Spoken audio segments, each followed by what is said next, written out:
Setbacks are unavoidable, but giving up is unforgivable. We all get knocked down. But the measure of our character, as my dad would say, is how quickly we get back up. Remember, a defeat does not mean we are defeated. We lost this battle. We're going to be okay, but we need to stay engaged. We need to keep going. And above all, we need to keep the faith. That was more from President Biden's speech from the Rose Garden yesterday following Donald Trump's win this week. Joining us now, White House reporter for the Wall Street Journal, our friend Ken Thomas. Ken, striking to meet President Biden address the nation from the Rose Garden, just as then President Obama did 8 years ago when Trump won the first time. Tell us a little bit more about his remarks yesterday. You know, he has, of course, conveyed Trump as an existential threat to our nation's democracy, but yet yesterday pledged to adhere to the tenets of America's founding and a peaceful transfer of power. Yeah, it was 8 years to the day, nearly to the day, when Obama and Biden were there in the Rose Garden. You know, I think he tried to say that there's, you know, a peaceful transfer of power that will come. He praised Kamala Harris's campaign and tried to keep his team engaged and talk about some of the accomplishments that they made. But, you know, I think behind the scenes, there's a lot of frustration with Biden right now that he, you know, ran for a second term and took so long after that debate to get out of the race. You know, we certainly saw some of that in a tweet from David Plouffe, a Harris advisor. He said that, you know, we dug into it. We were dug into a deep hole and we were able to get out, but it wasn't enough. And that tweet was then deleted. But I think it really speaks to the frustration we're hearing within this party. You know, we're going to see Biden meet with Trump next week, and there will certainly be, you know, the two teams will be working together. It sounds like on the transition, but there's just an enormous amount of consternation right now within the party about what just happened. We should note Plouffe deleted his entire Twitter X account, even. Yeah. So let's dive into more. There's a lot of behind-the-scenes finger-pointing. It's starting to break out in the open here among Democrats, second-guessing the vice president's messaging, you know, second-guessing the president's decisions. And it does seem like Biden himself catching a lot of the blame. You know, it is, some of his aides have said to me that a difference of a couple of weeks, if he had bowed out a couple of weeks earlier in the summer, that really wouldn't have mattered.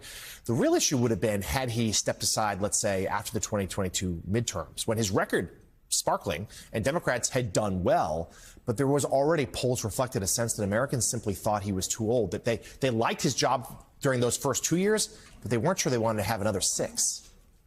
Yeah, I mean, I think there's a lot of frustration with his advisors for, you know, encouraging him to run. And as you remember, after the 2022 midterms, there really wasn't a serious debate internally about whether he should run or not. I mean, there was just this idea that he performed well, the party performed well in the midterms, and that means he should automatically run for re-election. That's what our reporting showed, you know, in this piece, just that, you know, no one was going to tell somebody who had been running for president for 50 years and finally got the job that he should not run for a second term.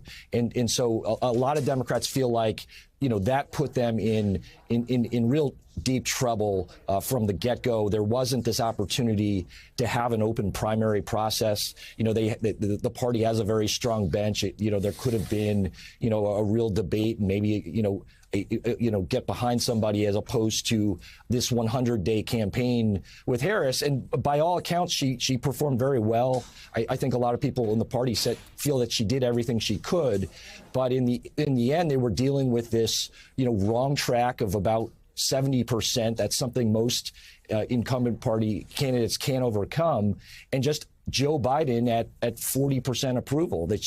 It's very difficult for anybody to overcome those types of forces within our politics. Yeah, there's a lot of Monday morning quarterbacking happening on, but you're right to point out that back in 2022, there wasn't much of a debate about Biden running again, despite the polls that Americans said maybe he's too old. He also delivered a stellar State of the Union in early 2023. But it does seem the Democrats, their problems are bigger than just Biden or Harris. And you've got some new reporting about the serious soul searching that needs to come for this party in the weeks, months, and even years to come, because this was a wipeout. And Donald Trump and the Republicans gained a greater percentage of votes in 48 of the 50 states and over 90% of the nation's counties.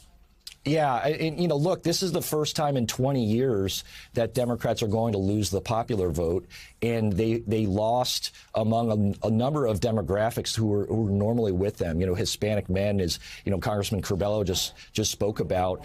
You know, black men. You know, we're going to know more as the data comes in, but you know, this is I think a fundamental reckoning within the party. You're going to see in the days ahead. I mean, Bernie Sanders had a scathing statement out the other day just on the party's inability to connect with working class voters. I think you're going to see him this weekend. The other place you're going to see this happen is in the DNC chairman's race. You know, I think you'll have an open process to pick the next chair of the DNC, and I think that this whole debate will be part of that election process. Yeah, and Ken, lastly, like our last 20 seconds here, that DNC race, there really isn't a real party leader right now. Like, who takes the mantle? Schumer, Jeffries, who is it? Yeah, I mean, I think you could see Jeffries as potentially the leader of the party, just given you know where the House is much more narrow. But you know, there's no one really who's expected to emerge. I think they're going to have to look to a lot of governors around the country for leadership for the next generation. Yeah, that was the role Nancy Pelosi played the first time when Trump won. But right now, an open question. Really terrific reporting for us this morning from White House reporter for the Wall Street Journal, Ken Thomas. Ken, thank you for joining us at the end of a long week. Come back soon.